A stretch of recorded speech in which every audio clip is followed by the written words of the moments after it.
മനാഫിന് ശരിക്കും എന്ത് ചെയ്യാം, ആ ഇൻഷുറൻസ് കിട്ടാനുള്ള കണ്ടീഷനിലേക്ക് പോവാം. പക്ഷെ ഈ നിങ്ങളോട് തന്നെ ചോദിക്കുകയാണ്, നിങ്ങളെ മുന്നിൽ നിന്നാ ചോദിക്കുന്നത്, നിങ്ങൾ എന്തിനാണ് അർജുനെ വീണ്ടും വീണ്ടും തിരയുന്നത്? ഒരു മനുഷ്യനാണ്, അവന്റെ ഒരു ലൈഫ്, ഞാൻ അവന്റെ പെയിന്, അവന്റെ കഥകൾ ഞാൻ മൊത്തം കേട്ടതാണ്.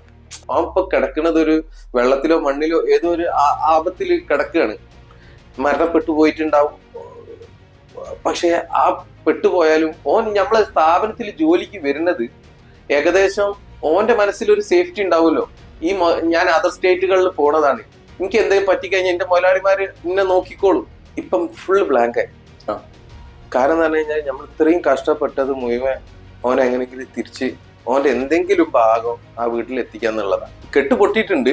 പക്ഷെ എന്താ പറഞ്ഞു കഴിഞ്ഞാല് ഈ 4 കയറിന്റെ തലഭാഗത്തും ടൈറ്റാ.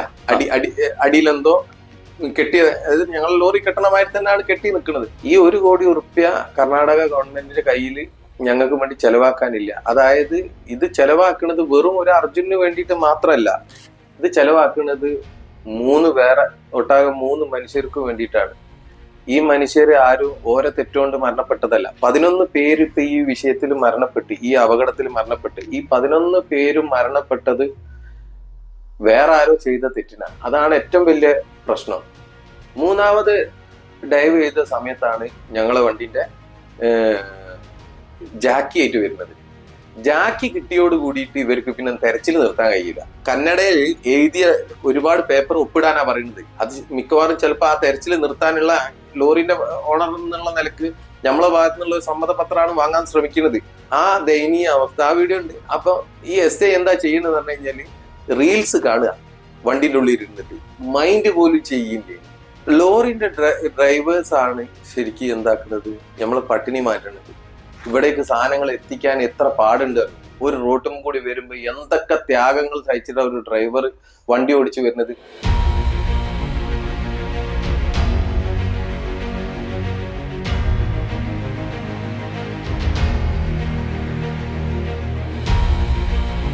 നമസ്കാരം. അർജുനെ കാണാതായിട്ട് 37 ദിവസമാകാൻ വേണ്ടി പോവാണ്. അർജുന് വേണ്ടി വല്ലാത്ത രീതിയിലേക്ക് പരിശ്രമിക്കുന്ന ആള് തന്നെ അർജുന്റെ ലോറിയുടെ ഓണറായ മനാഫ്. ശരിക്കും ഈ ഒരു രീതിയിലേക്ക് നമ്മളിപ്പോ എത്തി നിൽക്കുകയാണ്. അതായത് താങ്കൾ ഒരുപാട് പണിയെടുത്തു, ഒരുപാട് രീതിയിലേക്ക് അവിടെ പോയി സ്റ്റേ ചെയ്തിട്ട് പോലും അർജുനെ വേണം എന്ന് പറയുന്ന രീതിയിലേക്ക് ഇപ്പൊ എന്താണ് ശരിക്കും അവസ്ഥ? ഇപ്പം ഇന്നത്തെ ഒരു ദിവസം പറയുകയാണെന്നുണ്ടെങ്കിൽ ഹൈക്കോടതി ഓർഡർ വന്ന് ജില്ലാ ഭരണകൂടം അവിടുത്തെ തെരച്ചിൽ നിർത്തണം എന്നുള്ള രൂപത്തിലാണ് ഹൈക്കോടതിയിൽ കൊടുത്തത്. അതിന് കാരണം പറയുന്നത് ഈശ്വർ മൽപ്പെ അദ്ദേഹത്തിന്റെ ടീമും അവിടെ ഇനി തെരച്ചിൽ തുടരാൻ കഴിയില്ല എന്നുള്ള രൂപത്തിലാണ് കൊടുത്തത്. ഈശ്വർ മൽപ്പെ അങ്ങനെ ഒരിക്കലും പറഞ്ഞിട്ടില്ല. ഈശ്വർ മൽപ്പെ വെള്ളത്തിന്റെ അടിയിലുള്ള വിസിബിലിറ്റി കുറവുണ്ടെന്ന് പറഞ്ഞിരുന്നു. പിന്നെ അതേമാതിരി തന്നെ ഇപ്പൊ നമ്മൾ ഏകദേശം അതിന്റെ അടുത്ത് എത്തിക്കഴിഞ്ഞ് 4 കയറിന്റെ ഭാഗങ്ങൾ ലോറിൻ്റെത് അതേമാതിരി ലോറി മരം കെട്ടണ മാതിരി തന്നെ ആ കെട്ടുന്ന രൂപത്തിൽ തന്നെ അടിയിൽ ഉണ്ട് എന്നാണ് ഈശ്വർ മൽപ്പേന്റെ അവകാശം. ആ കയറുകൾ ഇപ്പൊ എന്ത് ചെയ്തിക്കണെന്നാ മേലെ കൊണ്ടുവന്നിട്ട് ഒരു ബോയ വെച്ച് കെട്ടി വെച്ചിരിക്കുക. അതായത് ഈ ലോറിന്റെ കയറ് ശരിക്കും കട്ടാവാതെ കെട്ടി വെച്ചേക്കണം. അതേമാതിരി ആ പൊസിഷനിൽ തന്നെ ഉണ്ട്. അതുകൊണ്ടാണ് ഈശ്വർ മൽപ്പയ്ക്ക് ഭയങ്കരമായിട്ടുള്ള ഒരു എന്താ പറയാ കോൺഫിഡന്റ് ഉള്ളത്. അല്ല, അതായത് ഞാൻ ചോദിക്കുകയാണ്, ലോറിന്റെ മുകളിൽ നിന്ന് കയറ് വിടാതെ തന്നെ കെട്ടി വെച്ചിട്ടുണ്ട്. കെട്ടി വെച്ചെന്ന് പറഞ്ഞു കഴിഞ്ഞാൽ കെട്ട് പൊട്ടിയിട്ടുണ്ട്. പക്ഷെ എന്താ പറഞ്ഞു കഴിഞ്ഞാല് ഈ 4 കയറിന്റെ തലഭാഗത്തും ടൈറ്റാ.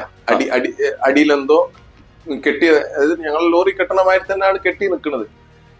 ഇതോട് കൂടിയിട്ട് എന്താ പറഞ്ഞാൽ ഈ ഒരു വിഷയം തുടങ്ങിയത് മുതൽ അവിടുത്തെ ജില്ലാ ഭരണകൂടം ഒരു തരത്തിലും സഹകരിച്ചിട്ടില്ല. പകരം നമ്മളെ ഈ കാര്യത്തിൽ നിന്ന് പിന്തിരിപ്പിക്കാനും പല പ്രയാസങ്ങൾ ഒരു വരുത്തി വെച്ചിട്ടുള്ളതിനും നമ്മളിപ്പോ 37 ദിവസങ്ങൾ പറഞ്ഞു, 37 ദിവസമായി. 37 ദിവസത്തിൽ ഒരു 12 ദിവസം പോലും നമ്മൾ തിരയാൻ വിട്ടിട്ടില്ല.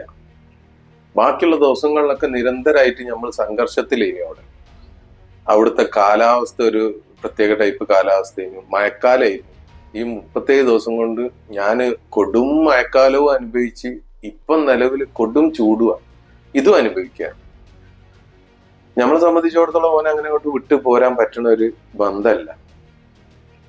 ആ സമയത്താണ് ഇപ്പൊ ഈശ്വർ മൽപ്പേന്റെ പേരിലേക്ക് ഇത് കൊണ്ടുപോയിട്ട് എന്താക്കിയത്. ഈശ്വർ മൽപ്പെ വെള്ളത്തിന്റെ അടിയിൽ കാണാൻ പറ്റുന്നില്ല എന്ന് പറയുന്നത് ഒരു ഹൈലൈറ്റ് ചെയ്തെടുത്ത് അതേമാതിരി അഞ്ഞ് ഡർജർ കൊണ്ടുവന്നാലേ പണി നടക്കുള്ളൂ. ഡർജർ കൊണ്ടുവരണ്ടെന്നല്ല. ഈശ്വർ മൽപ്പന്റെ കാഴ്ചപ്പാടില് ഇനി വെള്ളം 25 ഫൂട്ട് വെള്ളത്തിന്റെ ആഴമുണ്ട് ഏറ്റവും ചുരുങ്ങിയത്. അത് കഴിഞ്ഞ് ഒരു 15 ഫൂട്ടോളം ചളിയിൽ പൊതിഞ്ഞു കിടക്കുകയാണെന്നാണ് മൂപ്പര നിഗമനം. അത് മൂപ്പര നിഗമനാണ്. അതിന് എന്താ പറഞ്ഞു കഴിഞ്ഞാൽ വ്യക്തത വരുത്തണമെങ്കിൽ ഡർജർ വേണം. ഇത് കൊണ്ടുവരാന് 1 കോടി ഉറുപ്യ വേണം എന്നുള്ളതാണ് ആവശ്യം. ഈ 1 കോടി ഉറുപ്യ കർണാടക ഗവൺമെന്റിന്റെ കയ്യിൽ ഞങ്ങൾക്ക് വേണ്ടി ചെലവാക്കാനില്ല. അതായത് ഇത് ചെലവാക്കുന്നത് വെറും ഒരു അർജുനന് വേണ്ടിയിട്ട് മാത്രമല്ല, ഇത് ചെലവാക്കുന്നത് 3 വേറെ ഒട്ടാകെ 3 മനുഷ്യർക്ക് വേണ്ടിയിട്ടാണ്. ഈ മനുഷ്യർ ആരും ഓരോ തെറ്റുകൊണ്ട് മരണപ്പെട്ടതല്ല. 11 പേര് ഇപ്പൊ ഈ വിഷയത്തിൽ മരണപ്പെട്ട്, ഈ അപകടത്തിൽ മരണപ്പെട്ട്, ഈ 11 പേരും മരണപ്പെട്ടത് വേറെ ആരോ ചെയ്ത തെറ്റിനാ. അതാണ് ഏറ്റവും വലിയ പ്രശ്നം. ആരോ ചെയ്തിന്. അപ്പൊ അർജുൻ ഇപ്പൊ ഒരു വണ്ടി ഓടിച്ചു പോകുമ്പോ ആക്സിഡന്റ് ആയിട്ട് മരണപ്പെടുക, മറ്റുള്ള എന്തെങ്കിലും കാരണത്താൽ മരണപ്പെടുക, അപകടപ്പെടുക, എന്തെങ്കിലും ചെയ്തിരുന്നെങ്കിൽ ഒരു കുഴപ്പമില്ല. ഇത് ആരോ ചെയ്ത ആ പാവം രാത്രി കുറച്ചു നേരം ഒന്ന് ഉറങ്ങാൻ വിചാരിച്ചിട്ട് സൈഡാക്കി, എത്രയോ കാലമായിട്ട് സൈഡാക്കി കിടക്കുന്ന സ്ഥലത്ത് ഒന്ന് സൈഡാക്കിയിട്ട് ഒന്ന് ഉറങ്ങൂലെന്ന് പറഞ്ഞതായിരുന്നു. ഇൻ കേസ് എന്തെങ്കിലും ഉറക്ക് മനുഷ്യന്റെ സ്ഥിതിയാണല്ലോ. സമയം ഞങ്ങളോട് അവസാനം സംസാരിക്കുന്നത് 3:21 രാവിലെ പുലച്ചക്ക്. ഈ സമയത്ത് അവിടെ നിർത്തരുത് എന്നുള്ള ഇനി പറഞ്ഞത് അനിയന്. പക്ഷെ എന്തോ ഉറക്കിന്റെ ഒരു ബുദ്ധിമുട്ട് കാരണം അവിടെ നിർത്താതെ പോയി ഉറങ്ങിപ്പോയി. ലാസ്റ്റ് അതിനുശേഷം ഒരുപാട് സമയം കഴിഞ്ഞതിന് ശേഷം നമ്മൾ തന്നെ മറ്റൊരു വണ്ടി വന്നിട്ട് ഓനെ വിളിക്കും. ഓന് എണീച്ചില്ല. അത് സ്വാഭാവികം ഉണ്ടാവുന്നതാണ്. എല്ലാരും അങ്ങനെ പോകുമ്പോ വിളിക്കും. അപ്പോ ഉറങ്ങുകയാണെങ്കിൽ വിട്ടുപോകും. അതേമാതിരി പോണ സമയത്ത് ഓൻ അതിൻ്റെ ഉള്ളിലുണ്ട്. പിന്നെ അതിന് ശേഷമാണ് ഈ അപകടം സംഭവിക്കുന്നത്. അങ്ങനെ നിൽക്കുമ്പോ ഈ ഇപ്പോഴത്തെ ഒരു സിറ്റുവേഷൻ ഉണ്ടല്ലോ, ഇപ്പോഴത്തെ ഒരു സിറ്റുവേഷൻ ഇപ്പോ തെരച്ചു നിർത്തി എന്ത് ചെയ്യും ഇനി എന്നുള്ളതാണ് എന്റെ ഒരു ചോദ്യവും. ഈ ഒരു കാരണം പറഞ്ഞിട്ട് ഈ ഈശ്വർ മൽപ്പന്റെ ഒരു കാരണം പറഞ്ഞിട്ട് ഈശ്വർ മൽപ്പ അദ്ദേഹവുമായിട്ട് നിങ്ങൾ സംസാരിച്ചു? ഇപ്പം കൂടി വിഷമം മൂപ്പര് പങ്കിട്ടിട്ടുള്ളതിന് അവരങ്ങനത്തെ ഒരു വാക്ക് പറഞ്ഞിട്ടില്ല. പറഞ്ഞത് എന്ന് പറഞ്ഞു കഴിഞ്ഞാൽ അതിന് വളച്ചൊടിച്ചിട്ട് എന്താണ് ഞാൻ ഇതിൽ പഠിച്ച ഒരു മെയിൻ വേർഡ് എന്ന് പറയുന്നത് അവസരം എന്ന് പറഞ്ഞ വേർഡ് ഭയങ്കര പ്രാധാന്യമുള്ളതാണ്. ഈ അവസരത്തിന് വേണ്ടിയിട്ടേനു ആളെ തൊള്ളേന്ന് എന്തെങ്കിലും ഒന്ന് വായന്ന് വിൽക്കാൻ വേണ്ടി കാത്തു നിൽക്കേനു. കാരണം എന്ന് പറഞ്ഞു കഴിഞ്ഞാൽ മൂപ്പർക്ക് ഒരു ദിവസം എന്ത് ചെയ്ത് പറഞ്ഞാൽ ഇപ്പൊ ഈ 2ാം ഘട്ടത്തിൽ തെരച്ചിൽ തുടങ്ങിയ സമയത്ത് മൂപ്പര് അവിടെ ഇറങ്ങിയിട്ടുണ്ടെങ്കിൽ അറസ്റ്റ് ചെയ്യുന്നുള്ള ഘട്ടമായിരുന്നു. അവിടുത്തെ പോലീസ് ഉദ്യോഗസ്ഥർ എന്നെ വിളിച്ചു പറഞ്ഞു ഇങ്ങോട്ട് വരാൻ നിൽക്കണ്ട, വന്നു കഴിഞ്ഞാൽ അറസ്റ്റ് ചെയ്തു. ഈ അറസ്റ്റ് പേടിച്ച് ആ പാവം അവിടെ നിൽക്കുന്ന സമയത്താണ് നമ്മൾ വീണ്ടും 2ാം ഘട്ടത്തിൽ പ്രശ്നങ്ങൾ ആവുന്നത്. അങ്ങനെ സതീശ് MLA വന്നിട്ട് വൈകുന്നേരം ഒരു 4 മണി സമയത്ത് പെട്ടെന്ന് വന്നിട്ട് പറയാണ് ഇറങ്ങാൻ പറ്റെങ്കിൽ ഇറങ്ങിക്കൂടുന്നു.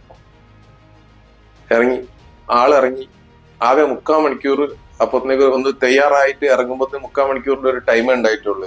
ഈ 3/4 മണിക്കൂർ ആദ്യ ഡൈവ് തന്നെ ഒരു വാഹനത്തിന്റെ ലോറിന്റെ ഒരു ഡോറിന്റെ ഒരു പീസ് എടുത്തിട്ടാണ് ആള് മേലോട്ട് വരുന്നത്. അതോട് കൂടിയിട്ട് മൊത്തം കഥ മാറുകയാണ്. പിന്നെ നിവൃത്തിയില്ല. 2ാമത് പിന്നെയും ഡൈവ് ചെയ്ത് വേറെന്തോ ഒരു സാധനമായിട്ട് വന്ന് അത് നമ്മളതല്ല, എന്നാലും ലോറിന്റെ ഭാഗങ്ങളാ. 3ാമത് ഡൈവ് ചെയ്ത സമയത്താണ് ഞങ്ങളെ വണ്ടിന്റെ ജാക്കി ആയിട്ട് വരുന്നത്. ജാക്കി കിട്ടിയോട് കൂടിയിട്ട് ഇവർക്ക് പിന്നെ തെരച്ചിൽ നിർത്താൻ കഴിയില്ല.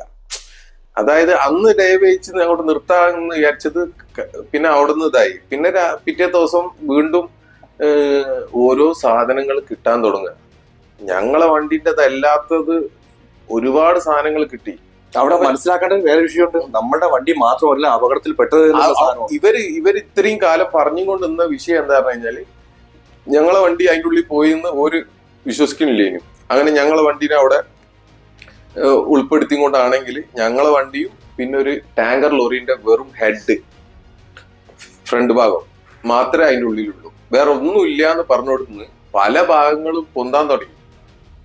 അങ്ങനെ നിൽക്കുമ്പോഴാണ് ഈ അവസരം എന്ന് പറഞ്ഞ വേർഡ്. കാരണം ഇത് നിർത്തണമല്ലോ. അങ്ങനെ നിൽക്കുമ്പോഴാണ് കയറ വരെ കിട്ടിക്കഴിഞ്ഞ് നിൽക്കുന്ന സമയത്താണ് ഈശ്വർ മൽപ്പ അതിന്റെ ഒരു ജോലി ചെയ്ത് കഴിഞ്ഞാൽ ഈസിയാണെന്ന് ആരും പറയൂലോ. ടഫാണ് ജോലി എന്നുള്ളത് ആ ഒരു അർത്ഥത്തിൽ പറഞ്ഞു പോയത് എന്താ അതിനൊരു അവസരമാക്കി എടുത്ത് വീണ്ടും സ്റ്റോപ്പ് ചെയ്ത്. ഇത് ഇങ്ങനെ എന്താ പറഞ്ഞു കഴിഞ്ഞാൽ ഒരു മത്സരത്തിനുള്ള ഒരു വേദിയല്ലേനും, ഇതൊരു അപകടം പറ്റി നിൽക്കുന്ന സ്ഥലമാണ്. അവിടെ ചെയ്യേണ്ട കാര്യങ്ങൾ പല ആൾക്കാരും പറയുന്നത് 4 ദിവസം ഞങ്ങള് അവിടെ ഇതിനെ ഡയറക്ഷൻ മാറ്റി വിട്ടുന്നു. ഡയറക്ഷൻ മാറ്റി വിട്ടുന്ന ഒരു വിഷയം ഇല്ലേനും. കാരണം എന്ന് പറഞ്ഞു കഴിഞ്ഞാൽ ഞാൻ വരുന്നത് തന്നെ 3ാമത്തെ ദിവസം, എന്റെ അനിയൻ അവിടെ പോണത് 2ാമത്തെ ദിവസം. എന്റെ കയ്യിൽ ആ വീഡിയോ ഉണ്ട്. വളരെ ദയനീയ അവസ്ഥയിന് ആ സമയങ്ങളിൽ പെരുമയത്ത് എന്റെ അനിയന്റെ അടുത്ത് ആ വീഡിയോ ഉണ്ട്. ആ ഒരു റെയിൻകോട്ട് ഇട്ടിട്ട് മഴത്ത് ഒരു പോലീസ് ജീപ്പിന്റെ അടുത്തേക്ക് പോകുമ്പോ SI അവിടെ ഇരുന്നിട്ട് SIന്റെ അടുത്ത് കെഞ്ചാണ് അനിയന്, ഇതിന്റെ ഉള്ളിൽ നമ്മളെ ലോറി പോയിക്കുന്നത്, അതിന്റെ ഉള്ളിൽ നമ്മളെ ഡ്രൈവർ ഉണ്ട്, നിങ്ങൾ ഒന്ന് ദയവ് ചെയ്തിട്ട് ഞങ്ങളെ 4 ദിവസം വരെ നമ്മളെ കേസ് എടുക്കാൻ തയ്യാറല്ലേ ഇവര്.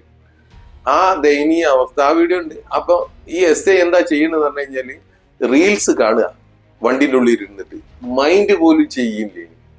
ഇവിടെ നിന്നാണ് 4ാമത്തെ ദിവസം ഈ രാത്രിയാണ് ഈ കേസ് എടുക്കുന്നത്. അത് എന്തുകൊണ്ട് എടുത്ത് 4ാമത്തെ ദിവസം പകല് മീഡിയാസ് ഇത് അറിഞ്ഞിട്ട് എന്താ വേണേ, ഇത് കേരള മീഡിയാസിൽ ഇത് നിറഞ്ഞെന്ന് കണ്ട് പല ഭാഗത്തുനിന്നും ഫോണുകൾ വരാൻ തുടങ്ങിയപ്പോഴാണ് എന്താവുന്നത് ഇവര് കേസ് എടുക്കുന്നത്. അതുവരെ നമ്മൾ ആ ബൈക്ക് ഇതായില്ല. അപ്പോഴാണ് എന്നോട് ചോദിക്കുന്നത്, ഇതിന്റെ ഉള്ളിലുള്ള ആൾക്കാണോ ഇത്ര പവർ, അല്ലെങ്കിൽ ഇതിന്റെ മുതലാളിക്കാണോ ഇത്ര പവർ? ഞാൻ പറഞ്ഞു രണ്ടുമല്ല, അതിന്റെ ഉള്ളിലുള്ള മലയാളിക്കാണ്, അതിന്റെ ഉള്ളിലുള്ള മലയാളി ആയതുകൊണ്ടാണ് ഇത്ര പവർ എന്നുള്ളത് പറഞ്ഞത്. അതുകൊണ്ടാണ്. കാരണം എന്താണ്, ഇവരൊരിക്കലും ചിന്തിച്ചിട്ടില്ല ഇത് കേസ് തീർത്തതേനു. 4ാമത്തെ ദിവസം റോഡ് എങ്ങനെ ക്ലിയർ ചെയ്തിട്ട് 5ാമത്തെ ദിവസം വണ്ടികൾ വിടാൻ വേണ്ടിയിട്ട് ഇതായത്. അതായത് സ്വാഭാവികമായിട്ട് നമ്മുടെ കേരളത്തില്, ഞാൻ മുൻപുള്ള വീഡിയോയിൽ പറഞ്ഞതാണ്, അതായത് കേരളത്തില് മനുഷ്യന് വിലയുണ്ട്. ഇവിടുന്ന് വിട്ടു കഴിഞ്ഞാൽ വളരെ പബ്ലിക്കായിട്ട് തന്നെ ഞാൻ പറയാണ്, ഇവിടുന്ന് വിട്ട് മറ്റു സംസ്ഥാനങ്ങളിൽ വളരെയധികം മനുഷ്യന് വിലയില്ലാത്ത രീതിയിലേക്കാണ് സംസാരങ്ങളും മറ്റുള്ള. മണ്ണിനടിയിൽ പോയാൽ മണ്ണിനടിയിൽ പോയി മൂടുക, അതിലപ്പുറത്തേക്ക് തിരിച്ചെടുക്കാനുള്ള ഒരു ഓപ്ഷൻ കർണാടക സർക്കാരിന് എനിക്ക് നന്നായിട്ട് അറിയുന്നതാണ്. അതുകൊണ്ടാണ് വളരെ ക്ലിയർ ആയിട്ട് പറയുന്നത്. അതായത് കർണാടക മാത്രമല്ല എല്ലാ സ്റ്റേറ്റിലും മനുഷ്യന് അത്ര വില. ഇപ്പൊ ഉദാഹരണത്തിന് ഇതിലിപ്പോ ഒരു അർജുനെ പോയിട്ടുള്ളൂ. ഈ അപകടത്തിൽ കേരളത്തിന് ഒരു അർജുനേ ഉള്ളൂ. 2 തമിഴ്നാട്ടിൽ നിന്ന് ആളുകൾ ഉണ്ടായിരുന്നു. എന്തുണ്ടായി? തമിഴ്നാട്ടിലെ ഒരു ചാനലിൽ പോലും അത് വന്നിട്ടില്ല. കാരണം തന്നെ ഇതിന് വാല്യൂ കൽപ്പിക്കുന്നുണ്ടോ എന്നുള്ളതല്ല.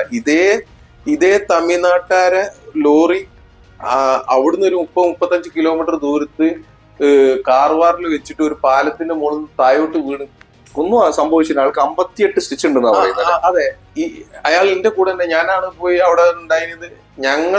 നമ്മളെ ടീമാണ് അതിനെ എടുത്ത് പുറത്തേക്കിട്ട് ഗവൺമെന്റ് ഭാഗത്തുനിന്ന് വെറും ഫുഡ് തന്നല്ലാതെ ഈ ഡൈവേഴ്സിന് ഒരു പൈസയും കൊടുത്തിട്ടോ. ഞാൻ ഇത്ര ദിവസമായി മനാഫ് ഭായ്, എന്താണ് മനാഫ് ഭായിയുടെ തീരുമാനം ഇനിയുള്ള തീരുമാനം എന്ന് പറയാന്? ഇപ്പം ഫുൾ ബ്ലാങ്കായി. കാരണം എന്ന് പറഞ്ഞു കഴിഞ്ഞാൽ നമ്മൾ ഇത്രയും കഷ്ടപ്പെട്ടത് മുഴുവൻ ഓനെ എങ്ങനെയെങ്കിലും തിരിച്ച് ഓന്റെ എന്തെങ്കിലും ഭാഗം ആ വീട്ടിൽ എത്തിക്കാന്നുള്ളതാണ്. അല്ല, ഈ തീരുമാനം വരുമ്പോ ഈ പറയുന്ന ആളുകൾ ഒരു കാര്യം ചെയ്തോട്ടെ, ഓന്റെ ഡെത്ത് സർട്ടിഫിക്കറ്റ് തന്നോട്ടെ, എന്നാ നമ്മളെ പ്രശ്നം കഴിഞ്ഞു. ഇനി ഒന്നും ചെയ്യാൻ കഴിയൂലെങ്കിൽ ഓന്റെ ഡെത്ത് സർട്ടിഫിക്കറ്റ്, ഇവരാരും ഡെത്ത് സർട്ടിഫിക്കറ്റ് തരാൻ തയ്യാറില്ല. ഇപ്പൊ എല്ലാരും വന്നു പോയി ഒക്കെ ചെയ്ത് എന്താ ആ വീട്ടുകാർക്ക് കിട്ടാൻ പോണത്? ആ വീട്ടുകാർക്ക് ഒന്നും കിട്ടാൻ പോണില്ല. അർജുന്റെ വീട്ടുകാർക്ക് ഒന്നും കിട്ടാൻ പോണില്ല. ഒരു സഹകരണ ബാങ്കിൽ ഒരു ജോലി കിട്ടിയാൽ വല്ലതും ആയോ? അതും ഒരു താൽക്കാലിക ജോലി. ആ ജോലി കൊടുത്ത എല്ലാം ആവൂല. അപ്പൊ ഇതിലിപ്പോ കേരള ഗവൺമെന്റിന് ഒന്നും പറയാനില്ല. കാരണം എന്താ പറഞ്ഞു കഴിഞ്ഞാൽ കേരളത്തിന്റെ ഭാഗത്ത് ഒരു തെറ്റുമില്ല. അതർ സ്റ്റേറ്റിൽ വെച്ച് നടന്നൊരു സംഭവം.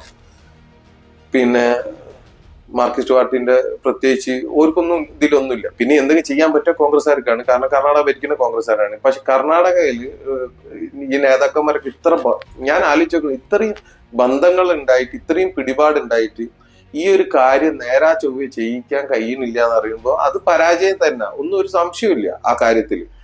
എന്താ പറഞ്ഞു കഴിഞ്ഞാല് അവിടെ എന്താ അതിന് മാത്രം സുരക്ഷിത കുറവുള്ള സ്ഥലം? ഒരു പ്രശ്നമില്ല. ഓക്കെ, മഴക്കാലത്ത് അങ്ങനെ പറഞ്ഞു മല ഇടിയും ഇനി ഇടിയോ എന്നൊക്കെ ഉള്ളത് പറയാം. ഇപ്പൊ അങ്ങനത്തെ ഒരു പ്രശ്നമില്ല. എന്താ പറയാ, മലനെ ടച്ച് ചെയ്യില്ല. വെള്ളം കുറഞ്ഞിട്ട് പോലും ഇപ്പൊ പുഴയില വെള്ളം കുറഞ്ഞിട്ട് പോലും മുന്നോട്ട് തെരച്ചിലിന് ഇറങ്ങുന്നില്ല. ഒരു മനുഷ്യ ജീവന് ശരിക്കും. ഇപ്പൊ ഞാൻ പറയുന്നത് ലോറി ഡ്രൈവർമാർക്ക് വേണ്ടി ഒരുപാട് സംസാരിക്കുന്ന വ്യക്തിയാണ് ഞാൻ. പല സമയത്തും ഈ ലോറി ഡ്രൈവർമാർ തന്നെ വല്ലാത്ത രീതിയിലേക്ക് നമുക്ക് എപ്പോഴും എന്തറിയോ ഈ ലോറി ഡ്രൈവർമാർ എന്ന് പറയുന്നത് നമ്മൾ അവശ്യ വസ്തുക്കൾ എത്തിക്കുന്നതാണ്. ഞാൻ എപ്പോഴും എടുത്തു പറയുന്ന ഒരു വിഷയം എന്താ വെച്ചാൽ ഇവർ 4 ദിവസം നിർത്തി കഴിഞ്ഞാൽ നമ്മളെ പട്ടിണിയാവും.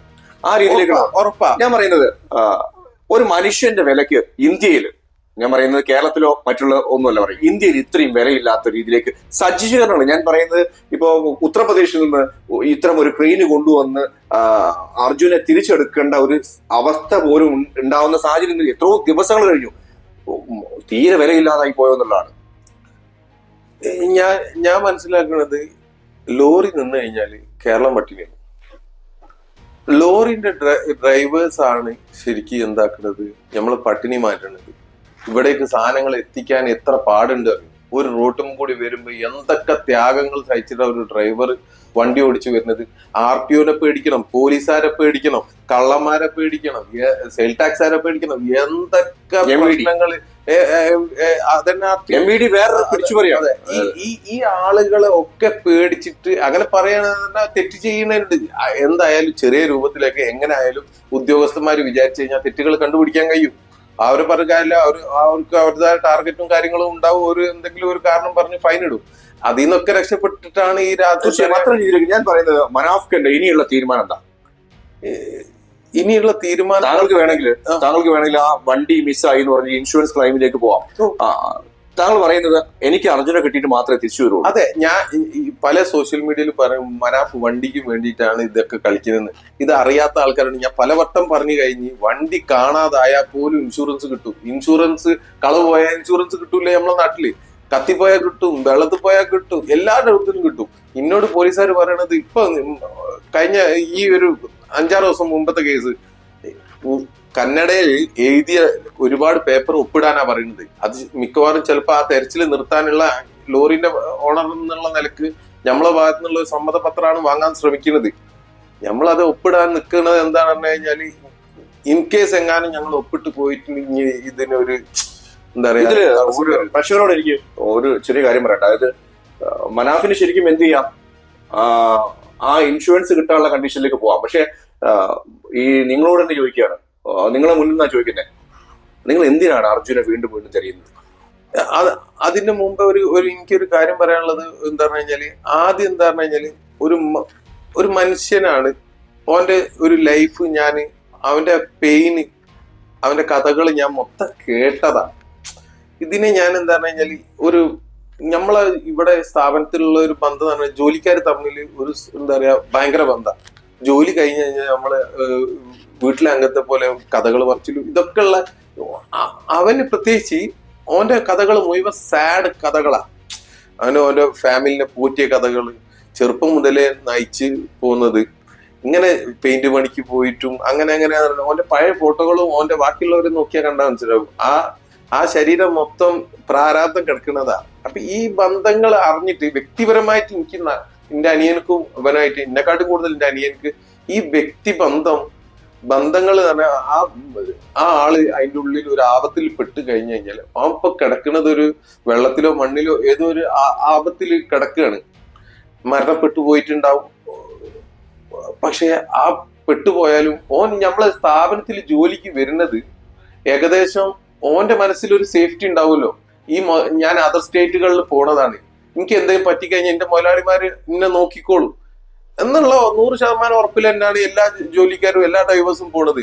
എല്ലാ മുതലാളിമാരും പറയില്ല ഈ പോയിക്കോ, അവിടുന്ന് എന്താ പറ്റിയിട്ടുണ്ടെങ്കിൽ ഈ അയക്കോ എന്ന് പറയില്ലല്ലോ. എല്ലാ ലോറി മുതലാളിമാരും ഒരു വിശ്വാസമാണ്. ഡ്രൈവേഴ്സ് പോകുമ്പോ ആ ഡ്രൈവേഴ്സിന്റെ ഉള്ളിൽ എന്താണ്, ആ മുതലാളിമാര് ഓരെ സേവ് ചെയ്യും. ഏത് ബുദ്ധിമുട്ട് വന്നാലും എന്റെ മുതലാളി അവിടെ പറന്ന് എത്തുന്നുള്ള എന്റെ ഡ്രൈവേഴ്സിന് എല്ലാവർക്കും ആ 100% ബോധം ഉണ്ടാവും. 100-150% ബോധം ഉണ്ടാവും നമ്മൾ അവിടെ എത്തുന്നുള്ളത്. നമ്മൾ ചെയ്യും.